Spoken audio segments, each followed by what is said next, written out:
All right, hello everybody. I'm Brian, and we're here at Amy Nexus 2026. I'm here today with our first keynote speaker. He just finished up a fantastic talk, and we're going to be talking a little bit about what's going on over at the Children's Hospital of Philadelphia.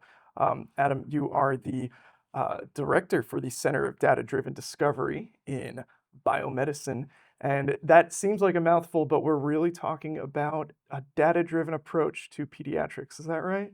That's right. Yeah, I think this emerged really out of the recognition that increasingly, and this was really the emergence of new technologies that enabled large-scale data generation around individual patients, but also the need to position any one patient's data in the context of other patients. And how do you intersect the research environment with the clinical environment in ways that maximize the utility of that architecture as these technologies emerged? I love that you talk about large scale data. I think the first thing that jumped out to me during your talk was you mentioned that CHOP has generated what could be the world's largest pediatric data atlas.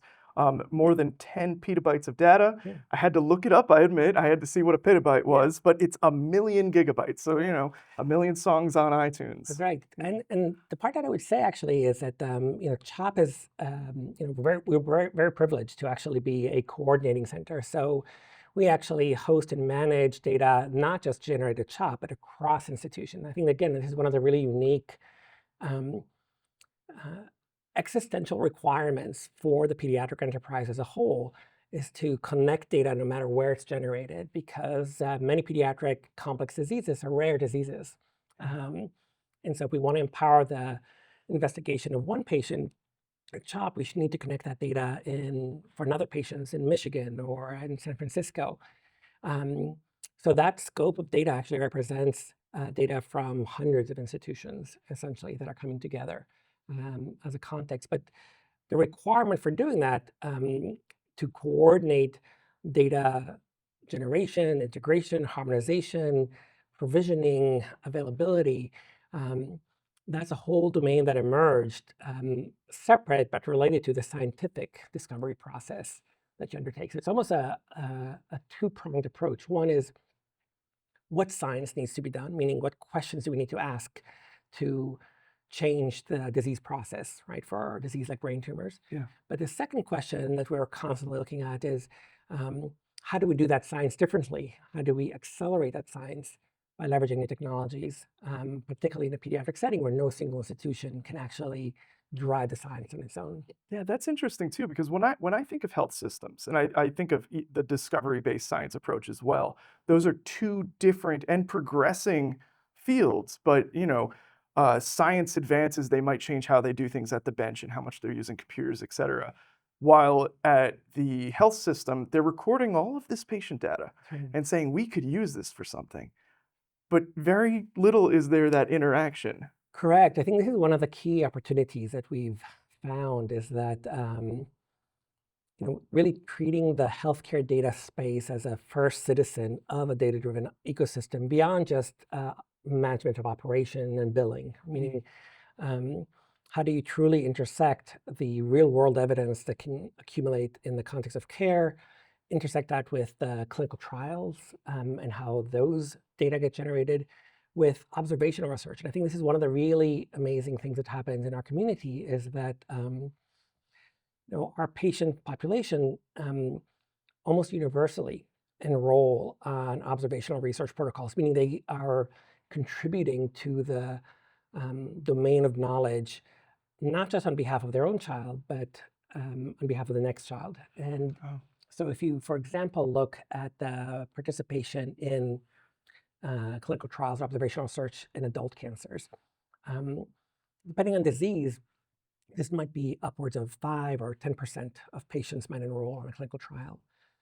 or participate in observational research. In pediatrics, it might be upwards of 90% of families. And that's because the whole framework of how research and care intersects in the pediatric setting, the role of the parent and the child in advocating and driving that process is completely different than compared to the adult enterprise. But that creates both pressure points and opportunities for us to harness to define what healthcare might be like. Yeah, I can imagine there's a human factor here.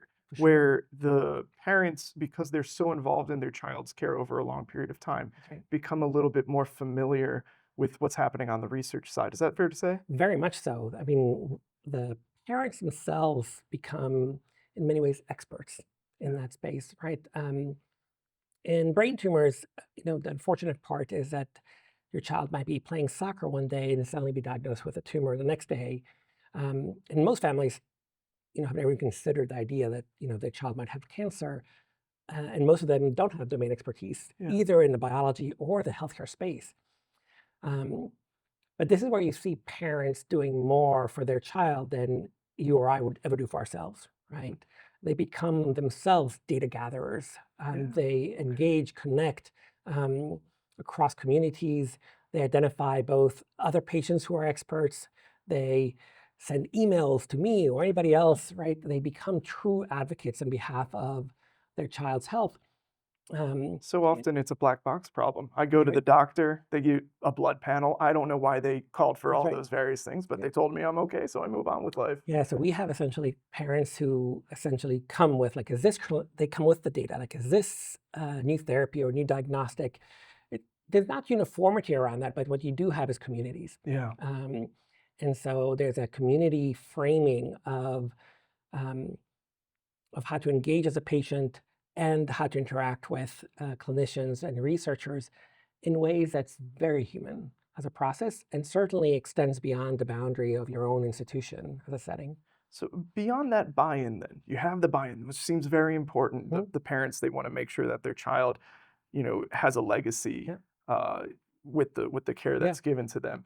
But then beyond that, how do you then turn it into something actionable? yeah. This is the part that where I think there's still a lot of room for improvement. I think most people, when they're diagnosed with a disease like childhood brain tumors, Mm. end up being surprised by how hard it is to actually advance healthcare. Mm. Um, Meaning today, right, as a citizen of the world, right, you're bombarded with the um, unfathomable opportunities of AI and artificial intelligence and its impact in healthcare. Then you enter healthcare and you suddenly feel like, wait, where's all this power that I keep reading about Oh, tomorrow, today? Like, when is this happening? And so there's this gap that I think many patients feel between, the narratives of potential around biomedicine and what they experience. And I think there's an opportunity to connect those and accelerate that process more transparently, but also have a more combined mix of input into that process. How do we truly accelerate that process of discovery? What does it really take to get regulatory approval or standard-based integration? These are all things that families and oftentimes clinicians have never even thought about, sure. as a framework. Um, so it has to be really an all hands on deck type of approach to truly translate, levels of evidence to patient impact, Yeah. as a context for that. You mentioned standards in there, so I did Mhm. want to touch upon that because Yeah. a lot of the folks here at this conference are coming from a standards or Mhm. regulatory side. What are you hoping that they can take away from your talk today? So what I would say is, let me be transparent. As a traditional, laboratory bench scientist, um, in many ways, you are taught as a scientist to question standards, Sure. right? What have people assumed that's no longer true? Can I Right. test it? It's Is baked into the scientific method. exactly right Yeah. as a framework. Um, but at the same time, what you also come to recognize is that really standards are tools of communication. Mm. They're tools of connecting levels of evidence, levels of trust, levels of certainty in ways that empower that scientific method process.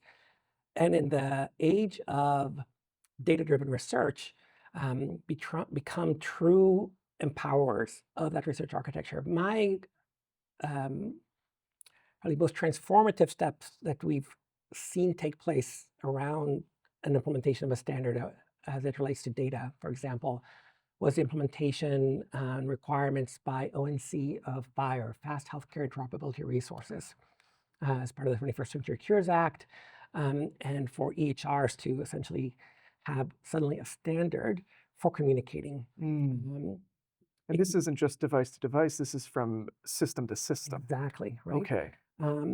But it's system to system in ways that can then intersect with devices. And it completely opened the doors for how we could potentially work across institutions. Because even though CHOP has an amazing data architecture at CHOP, if I want to work across institutions in standardized a way that data flow out of systems and into a common system or intersect, suddenly having a standard just for data completely transformed what we can do in the rate that we could do it in ways that was 10x or 100x. So suddenly we had this 10x or 100x capacity to do something that we couldn't have done before. And that was very palatable, right? Like you could suddenly see changes in workflows, changes in the way people thought about data, changes in the way people thought about time. Yeah. And time is a variable that all patients and families prioritize. In fact, the number one priority for any family is time, right? How do I navigate the time to the next decision? How do I have enough information for that next decision? What's the next thing that's going to happen? How do I maximize the amount of time I have to make decisions? So time is a variable of constraint, essentially, especially in pediatrics and cancer. And so suddenly having, just what seems like a small change, it's not small, it's, an arc of development that was, heroic in some levels, but it transformed the process in ways that many other industries took for granted, right? And I think that's the gap that people feel, right? That when they enter healthcare oftentimes is, I can go to any ATM machine and see what I have in my bank account.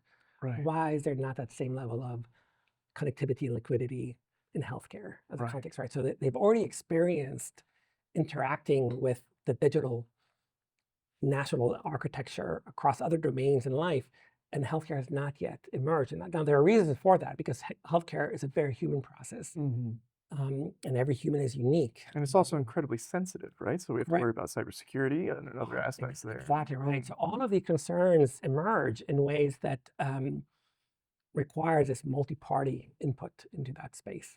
And there's no single answer. And so I always try to essentially define that our role is to create the space for experimentation, validation, and failure, right? Meaning that we have to iterate around that context because the solutions are not there yet. So what are the next steps for this work then? It sounds like, we're making strides. Yep. And you have this massive database and we're seeing improvement in what patients know and how the clinicians can act. But what comes next? So the exciting part for us is, and I had a chance to briefly speak about this in my talk, is a new initiative under ARPA-H. ARPA-H is a new federal agency, very young, that's really built to solve things that neither academics, no industry would do on their own. As one framing for it. But the solution that you want to develop is one that's time boxed, meaning you have 2 years to develop it. So ARPA-H is built on the DARPA model, which developed the internet or GPS.